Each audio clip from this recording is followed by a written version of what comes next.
Chapter 17, Holly's Place. The myriad of texts between Holly and Teddy are discussions about what time on Sunday would be best for his visit. Holly insists she would be in church until at least 1 o'clock. Teddy tries to no avail to get her to skip church because he is depending on Ethan for a ride. Ethan is not pleased that he needs to go 45 minutes out of the way before he goes back to college. Teddy's plan is to come up to Holly's place early so he and Ethan can get over to the college as soon as possible. Holly explains even if she did skip church, the purpose of his visit is to experience the family, and they would all be at church. Holly convinces the two buddies to come early and join her family at church. She provides him with the church and her home addresses. At dinner, Holly lets her parents know that Teddy and Ethan may be at church tomorrow. She provides them with more detail about the race project. Holly's dad's only concern is if Holly is seeing one of these boys. Holly laughs for a while. She explains that neither are her type at all. Her dad is relieved because in his eyes, no one is good enough for his little girl.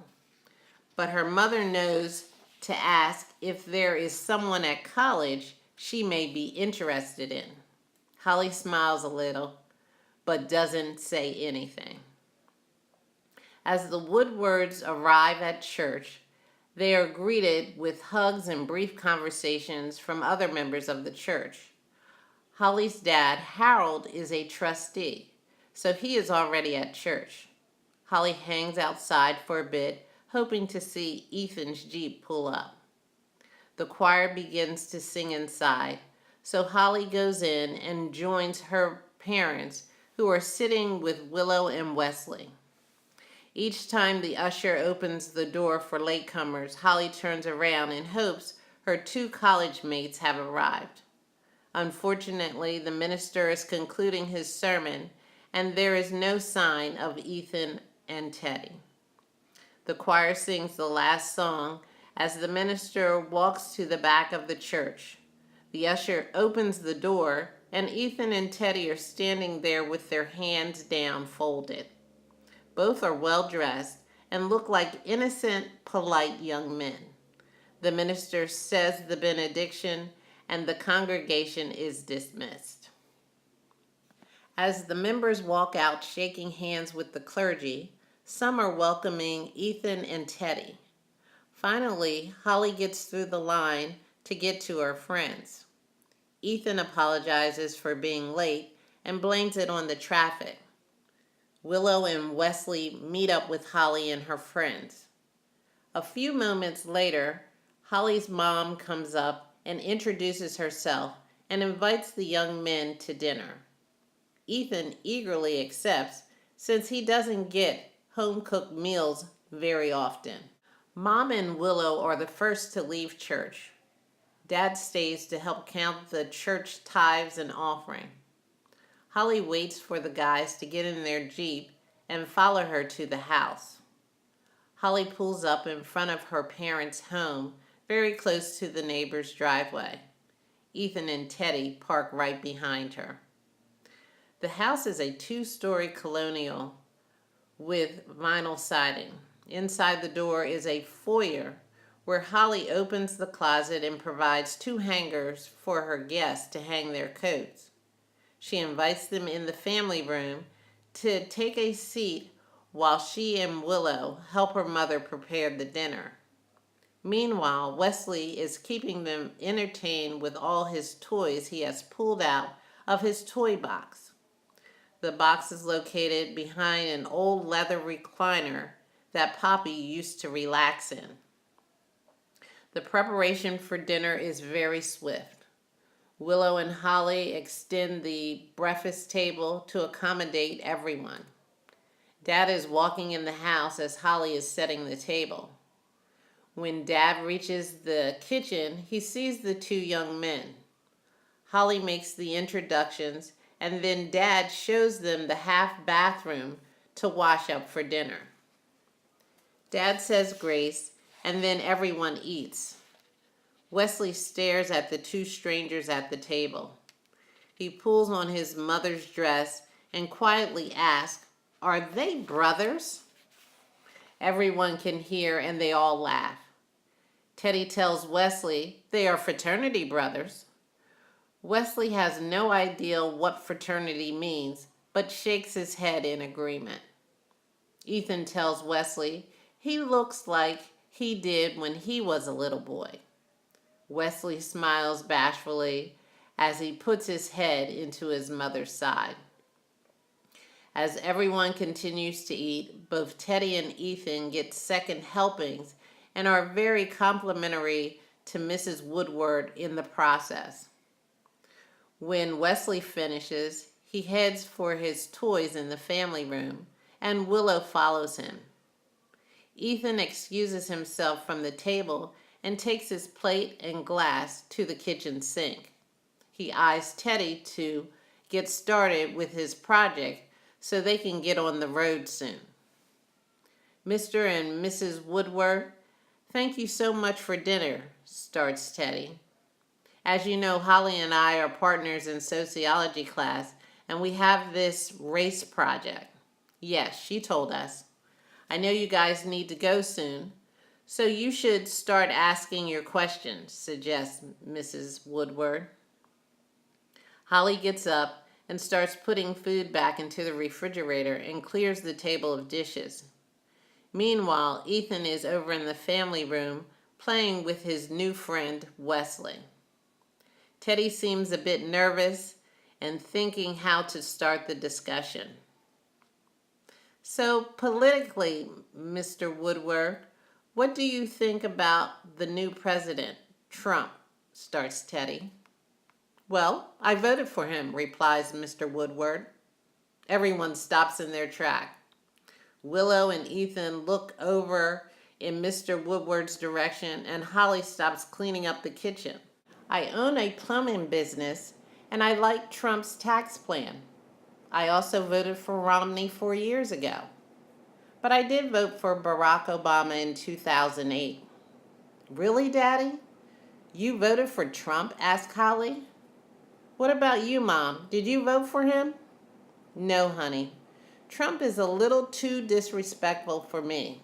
Plus, my concerns are for education and the environment," her mom replies. The conversation between Teddy and Holly's parents continue as Holly finishes up washing dishes. When Holly is done, she stands in between the kitchen and the family room. Her nephew has his action figures out on the table playing with Ethan. At the kitchen table, Teddy asks Holly's parents similar questions as Holly did at the pizzeria. He explains to them to say the first race that comes to mind. Teddy starts with smart people. "African Americans," Holly's parents respond in unison. "Athletic people." "Asian people," replied Holly's mom. "They're the ones in Cirque du Soleil, right?" "That's fine. How about rich people?" "African Americans," replies Holly's parent in unison. "You have Oprah, of course.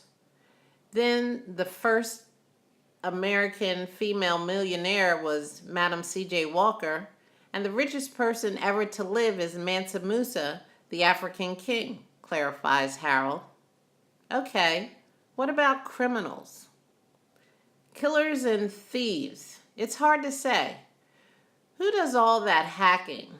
They steal millions of dollars and tons of valuable data like social security number, bank account numbers.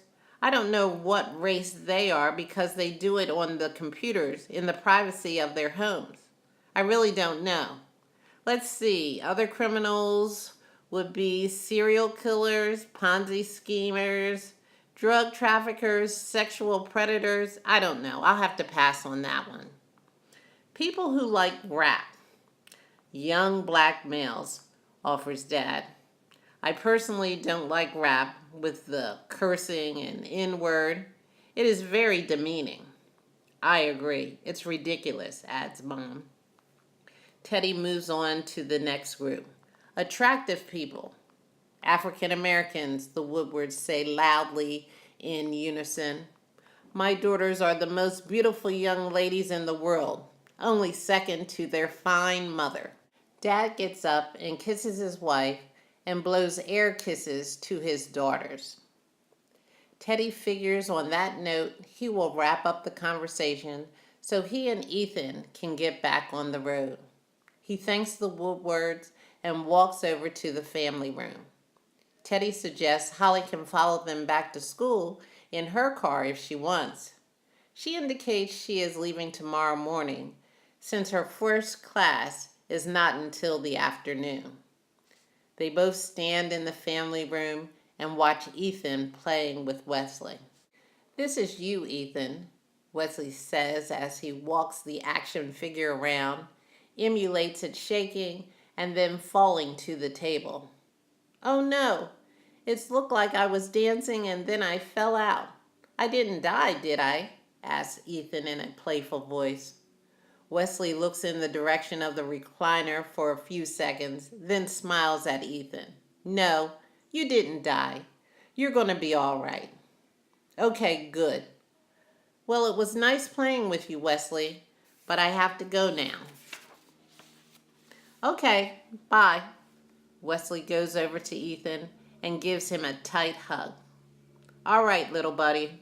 Teddy and then Ethan hug Mrs. Woodward and shake Mr. Woodward's hand. I really enjoyed your responses, Mr. Woodward, comments Ethan. Self-love, young man. It's all about self-love and being truly informed about who you are, replies Mr. Woodward. You're absolutely right. Holly walks her friends out to the Jeep. She gives them some directions to get out of her neighborhood. They leave, and Holly returns to the house. In Chapter 17, Holly was proud of her parents and how they handled the survey given by Teddy. In the comments below, share your opinion on the concept of self-love. See you in Chapter 18.